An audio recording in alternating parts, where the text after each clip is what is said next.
안녕하세요. 형사법 38번째 시간입니다. 자, 오늘도 23년도 경찰 간부 선발 시험 문제를 풀어보려고 하고요. 오늘도 형법 총론의 공범과 관련된 문제 한번 풀어보도록 하겠습니다.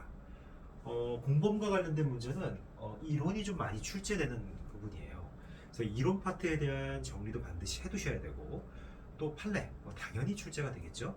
그리고 또 중요한 것이 조문입니다. 특히 교사범과 방조범과 관련된 조문이 많이 출제되기 때문에 여러분들 조문을 잘 암기해 두셔야 합니다. 네, 오늘 문제 그렇게 어렵지는 않지만 그렇다고 여러분들이 전부 다 맞출 수 있을 만큼 쉬운 문제도 아니었어요. 나름의 함정들이 좀 있습니다. 한번 살펴보도록 하겠습니다. 자, 메모를 켜고 들어가도록 할게요. 자, 공범에 대한 설명으로 옳지 않은 것 이렇게 묻고 있네요. 옳지 않은 것. 자, 1번 지문입니다.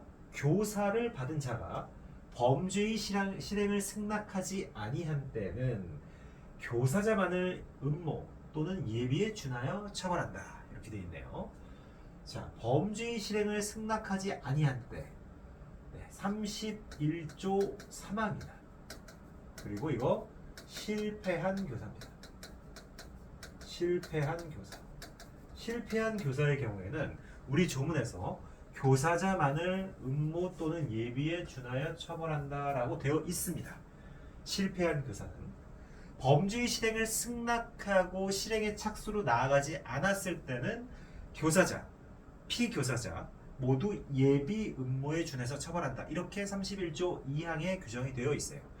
공범은 원래 종속성 원칙에 따라서 정범이 실행에 착수해야만 성립하는 것이 원칙인데 우리 조문에는 공범 독립성설의 관점에서 아마 이 종속성설하고의 어떤 절충적인 지점 요거를 생각하고는 승낙하지 않거나 승낙은 했으나 실행에 착수하지 않은 때 아예 공범을 불가벌로 만들지 않고 예비 음모 정도의 수준으로 처벌하는 이런 어떤 그 조화를 좀 꾀한 것 같아요.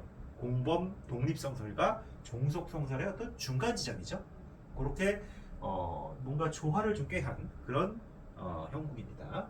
이 조문 자체가. 그래서 어쨌든 우리한테 중요한 거는 31조 3항 실패한 교사의 경우에는 교사자만 예비 의무에 준하여 처벌하고 31조 2항에 소위 효과 없는 교사 피교사자가 범죄 실행을 승낙했는데 실행의 착수로 나아가지 아니했을 경우 그때는 교사자, 피교사자 모두 예비 음모에 준하여 처벌한다. 이 조문을 잘 암기해 두셔야 될 겁니다. 네, 그래서 이거는 맞는 지문입니다. 그 다음 두 번째입니다. 필요적 공범이라고 하는 거의 개념인데요. 필요적 공범이라는 것은 법률상 범죄의 실행이 다수인의 협력을 필요로 하는 것 예컨대 수뢰죄 같은 거 뇌물을 공여하는 사람, 뇌물을 받는 사람 아니면 소요죄 서로 합심해서 어떤 폭동을 일으키거나 어떤 그 사회의 어떤 소요를 일으키는 행위들 그런 것들은 전부 다 여러 명의 공범이 함께 해야 되는 것이죠. 자, 필요적 공범이라는 것은 바로 이런 야수인의 협력을 필요로 하는 것 그 이상 이하도 아니에요. 자, 그걸 전제로 해서 또 읽어볼게요. 자, 필요적 공범이라는 것은 법률상 범죄의 실행이 다수인의 협력을 필요로 하는 것을 가리키는 것으로서 이러한 범죄의 성립에는 행위의 공동을 필요로 하는 것, 그렇죠? 행위의 공동을 필요로 하는 것. 자, 다수인의 협력, 행위의 공동을 필요로 하는 것. 이것에 불과하고 반드시 협력자 전부가 책임이 있을 것을 필요로 하는 것은 아니다. 그래서 예를 들어서 어떤 조문에서는 뭐 변호사법 위반 같은 거 아니면 뭐 의료법 같은 곳에서 일방만 처벌하는 경우가 있잖아요. 예를 들어서 변호사 사무장이 변호사를 고용했을 때 변호사 사무장만 처벌하지 변호사를 처벌하지는 않거든요. 그거는 어떤 책임이 한쪽에만 있다고 입법자는 생각하고 만든 거예요. 따라서 반드시 다 처벌돼야 되는 것은 아니에요. 필요적 공범이라는 것이. 다만 우리가 필요적 공범이라고 명칭을 붙이는 것은 범죄 실행에 여러 명이 필요하다는 거예요. 그런 정도의 이상 이하의 의미도 아니에요. 어떤 책임이 모두 다 있고 모두 다 처벌돼야 하는 그런 구조는 아니라는 거예요. 그래서 그 부분 여러분들 잘 기억해 두시기 바랍니다. 그래서 이것도 맞는 지문입니다. 그 다음 세 번째, 요거는 어떻게 보면 형소법 문제인데요. 공모 공동정범에 있어서 공모, 어떤 범죄의 객관적 구성 요건 요소죠. 공모 공동정범, 공모. 요거는 범죄 사실을 구성하는 것으로서 이를 인정하기 위해서는 엄격한 증명이 요구됩니다. 범죄의 성립과 관련된 증명은 엄격한 증명으로 해야 된다는 것이 우리 형사소송법의 증거 파트에서 나오는 가장 중요한 내용 중에 하나입니다. 따라서 이것도 맞습니다. 자, 요게 잘못됐어요. 요거는 이제 최신 판례와 관련된 문제인데 정범에 의한 법익 침해의 위험을 증대시키면 방조범이 성립한다. 위험만 증대시키면 방조범이 성립한다. 이렇게 얘기하고 있어요. 따라서 방조범에서 어떤 인과성이 필요 없다는 거예요. 아니에요. 우리 판례에서 명시적으로 인과성을 요구하고 있습니다. 따라서 이것도 틀렸다. 요거는 틀렸다. 요것도가 아니라 답은 몇 번이다?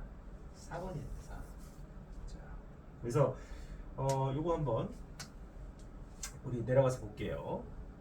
자, 1번 뭐 조문 외우는 거고, 자, 2번도 뭐 그렇게 어려운 부분은 아니죠.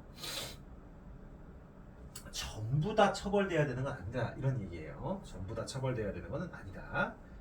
그 다음에 공모는 엄격한 증명이 요구된다 이거고. 자, 4번이 자, 이거 굉장히 중요한 판례예요. 방조범은 정범에 종속하여 성립하는 범죄라서 방조 행위와 정범의 범죄 실현 사이에는 인과관계가 필요하다 이렇게 돼 있죠. 방조 행위가 정범의 범죄 실현과 밀접한 관련이 있고 정범으로 하여금 구체적인 위험을 실현시키거나 범죄 결과를 발생시킬 기회를 높이는 등 정범의 범죄 실현에 현실적인 기여를 하였다고 평가할 수 있어야 된다. 정범의 범죄 실현과 밀접한 관련이 없는 행위를 도와준 데 지나지 않는 경우에는 방조범이 성립하지 않는다. 이렇게 얘기하고 있어요. 따라서 인과관계가 필요하다.